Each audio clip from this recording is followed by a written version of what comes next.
Shalom. Untuk mendengarkan firman Tuhan, marilah kita bersatu di dalam doa. Kasih karunia dan damai sejahtera dari Allah Bapa kita dan dari anaknya Tuhan Yesus Kristus kiranya menyertaimu sekalian. Amin.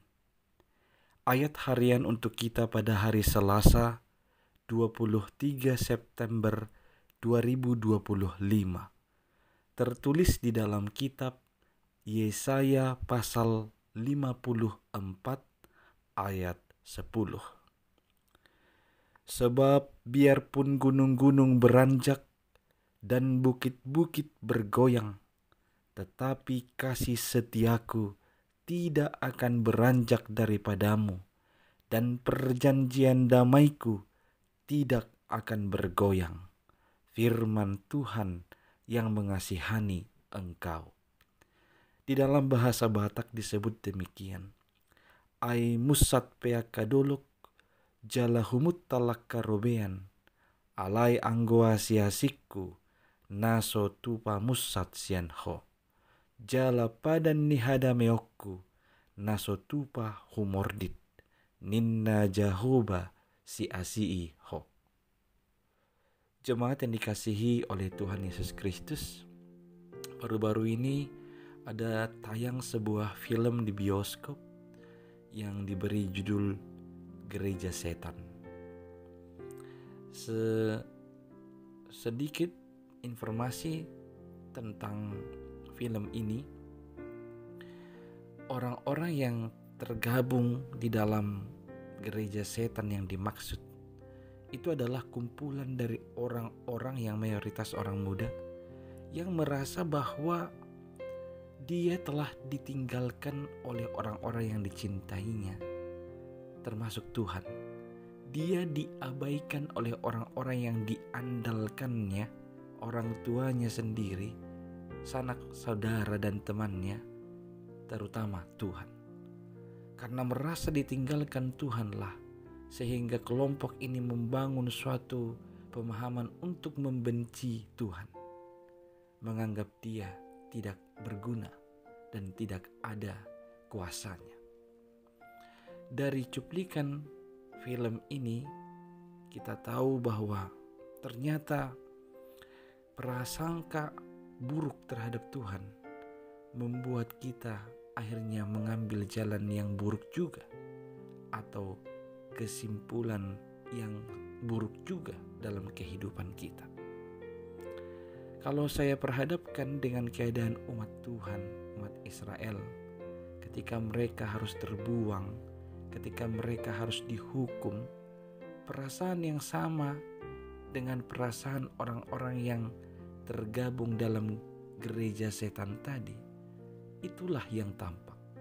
Mereka merasa bahwa Tuhan tidak peduli lagi dengan mereka.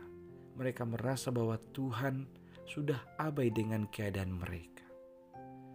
Untuk mematahkan pemahaman yang salah itulah Tuhan berfirman lewat Nabi Yesaya.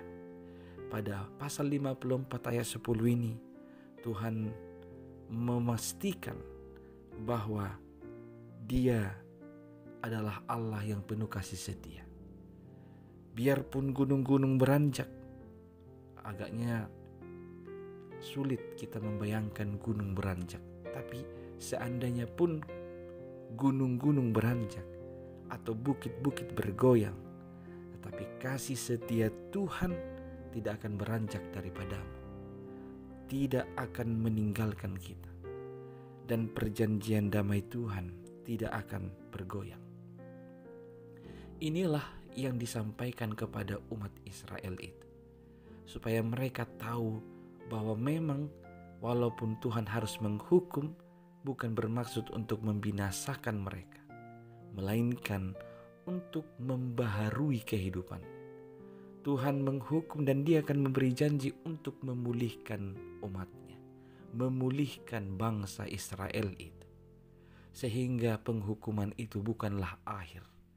Kita ingat peristiwa air bah. Tuhan marah dengan kejahatan yang sudah menguasai bumi ini. Lalu Dia menetangkan air bah untuk membinasakan mereka. Namun kita tahu tidak semua yang dibinasakan. Tuhan juga penuh kasih setia. Dia menyelamatkan satu keluarga, yaitu keluarga Nuh. Dan dari sanalah dia nanti akan memulihkan kehidupan umat, memulihkan kehidupan orang-orang yang telah diciptakannya. Tuhan memang terkadang akan memberi hukuman atas dosa kita, namun tidak selamanya dia mendendam, tidak selamanya dia marah. Dia akan menunjukkan kasih setianya, memulihkan kehidupan kita. Mengingat kenyataan firman ini, kita diajar untuk lebih sungguh-sungguh lagi mengikuti dia. Kalau kita tahu Tuhan penuh kasih setia, kasih setianya tetap sampai selama-lamanya, tidak akan berubah, tidak akan dibatalkan oleh karena dosa kita, maka respon terbaik dari kita adalah sungguh-sungguhlah mengikuti Tuhan. Dan terlebih hiduplah dalam kebenarannya. Bertindak atau berperilaku sesuai dengan firman-Nya, sesuai dengan tuntunannya. Tuhan adalah penuh kasih setia. Kasih setianya tidak akan beranjak daripadamu. Damainya tidak akan bergoyang. Itu akan tetap ada padamu, asalkan engkau datang kepadanya, sungguh-sungguh mengikutinya, dan melakukan segala perintah dan firman-Nya. Amin. Kita berdoa. Ya Tuhan Allah kami, terpujilah Engkau atas kasih setiamu atas kehidupan kami. Kami adalah orang-orang yang berdosa dan lemah, namun Engkau senantiasa menerima kami dan mau mengampuni serta memulihkan hidup kami. Ya Tuhan, pulihkanlah kehidupan kami dari segala kehancuran, kekecewaan, keterpurukan ini. Dan biarlah kasih setiamu dapat kami rasakan dengan nyata, serta damai sejahteramu benar-benar terjadi atas kehidupan kami. Ya Tuhan, inilah doa dan permohonan kami yang kami sampaikan yang melalui nama anak-Mu Yesus Kristus, Tuhan dan Juru Selamat kami. Amin.